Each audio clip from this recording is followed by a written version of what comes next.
जय सिया राम, जय श्री कृष्णा। राधे राधे सभी भक्तों को। तो आइए सुनते हैं गीता पहली अध्याय पढ़ने व सुनने की महात्म और क्या फल क्या पुण्य मिलता है इसका भी वर्णन करेंगे। जय सिया राम, राधे कृष्णा। आइए शुरू करते हैं। एक समय की बात है, एक बार भगवान भोलेनाथ और माँ पार्वती कैलाश पर्वत पे विराजमान थे। दोनों अपने सिंहासन पे बैठे हुए थे। फिर माँ पार्वती पूछती है भगवान भोलेनाथ से, हे स्वामी, आप तो तत्व के ज्ञाता हैं, आपकी कृपा से मुझे श्री हरि विष्णु की नाना प्रकार की भक्तियाँ सुनने को मिली है, जो समस्त लोगों की उद्धार करने वाला है। हे देवेश, वो मैं गीता की महात्म को सुनना चाहती हूँ, जिसको सुनने से श्री हरि विष्णु की अनन्य भक्तियाँ मिलती है और उनमें और भी भक्ति बढ़ती है। सो कथा आप सुनाइए। फिर भगवान भोलेनाथ कहते हैं, हे पार्वती, जब आप सुनना ही चाहती हो फिर आपको एक कथा सुनाता हूँ। बहुत ही सुंदर कथा है, जिनका श्री विग्रह ही अलसी के फूलों की समान श्याम वर्ण का है। पक्षीराज गरुड़ जिनका वाहन है, जो अपनी महिमा से कभी अच्युत नहीं होते तथा शेषनाग की सज्जा पे शयन करते हैं, उन भगवान श्री हरि महाविष्णु की हम उपासना करते हैं। एक समय की बात है कि मूढ़ दैत्य के नाशक भगवान श्री हरि विष्णु अपनी शेषनाग की सज्जा पे सुखपूर्वक विराजमान थे। उस समय समस्त लोगों की आनंद देने वाली, धन संपदा देने वाली, सुख समृद्धि देने वाली माँ भगवती लक्ष्मी जी ने आदरपूर्वक प्रश्न किया है। वही भगवान श्री हरि विष्णु की कहानी और माँ लक्ष्मी की प्रश्न का जवाब अब भगवान भोलेनाथ पार्वती से सुना रहे हैं। भगवान श्री हरि विष्णु से माँ लक्ष्मी पूछती हैं, हे स्वामी, हे प्रभु, आप संपूर्ण जगत के पालन करते हुए भी अपने ऐश्वर्य के प्रति उदासीन से होकर के जो इस क्षीर सागर में आनंद की नींद ले रहे हैं, इसका क्या कारण है? भगवान श्री हरि विष्णु कहते हैं, हे देवी, मैं नींद नहीं लेता हूँ, अपितु तत्व के दर्शन करने वाला तथा तत्व के अनुसरण करने वाला अंतर्दृष्टि के द्वारा अपने ही महेश्वर तेज का साक्षात्कार कर रहा हूँ। हे देवी, यह वही तेज है जिसका योगी पुरुष अपने कुशाग्र बुद्धि के द्वारा अपने अंतःकरण में दर्शन करते हैं तथा जिसे मीमांसक विद्वान वेदों का तत्वसार को निश्चित करते हैं। वह महेश्वर तेज एक अजर प्रकाश स्वरूप आत्मरूप रोग शोक से रहित आनंदमय आनंद का पुंज निष्पंद तथा द्वैत रहित है। इस संपूर्ण जगत की जीवन उसी के अधीन है। मैं उसी का अनुभव कर रहा हूँ।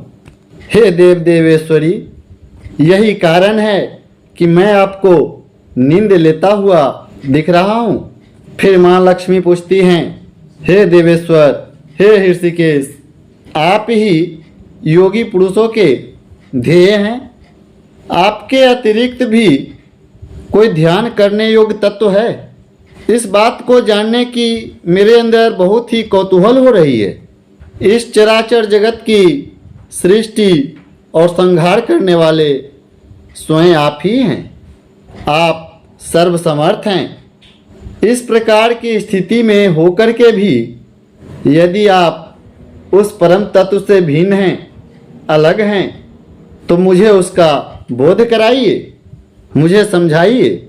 फिर भगवान श्री हरि विष्णु कहते हैं, हे देवी, आत्मा का स्वरूप द्वैत और अद्वैत से अलग भाव और अभाव से मुक्त तथा आदि और अंत से रहित है। शुद्ध ज्ञान के प्रकाश से उत्पन्न होने वाला तथा परमानंद स्वरूप होने के कारण एकमात्र सुंदर है। वही मेरा ईश्वरीय रूप है। आत्मा का एकत्व ही सबके द्वारा जानने योग्य है। गीता शास्त्र में भी इसी का प्रतिपादन हुआ है।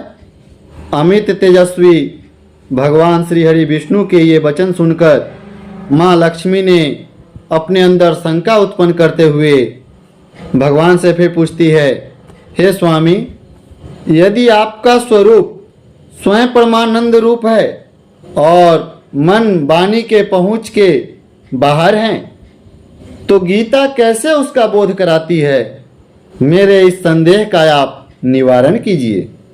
फिर भगवान श्री हरि विष्णु कहते हैं, हे देवी, जब आप सुनना चाहती हो तो सुनो, बहुत ही रोचक कथा है। मैं गीता में अपनी स्थिति का वर्णन करता हूँ। हे देवी, गीता के 18 अध्यायों को मैं अलग रूप से समझा रहा हूँ। गीता के क्रमशः 5 अध्याय को आप 5 मुख समझो और 10 अध्याय को हमारी 10 भुजा समझो और 1 अध्याय को उदर समझो और 2 अध्याय को मेरा दोनों चरण कमल समझो। इस प्रकार यह 18 अध्यायों की वांगमयी ईश्वरीय मूर्ति ही समझो और समझना भी चाहिए, क्योंकि अपने सनातन में कहते हैं जो हिंदू में जो सच्चा हिंदू है उसके दरवाजे पे गौ, गीता, गंगाजल, तुलसी और गुरु का होना अनिवार्य है।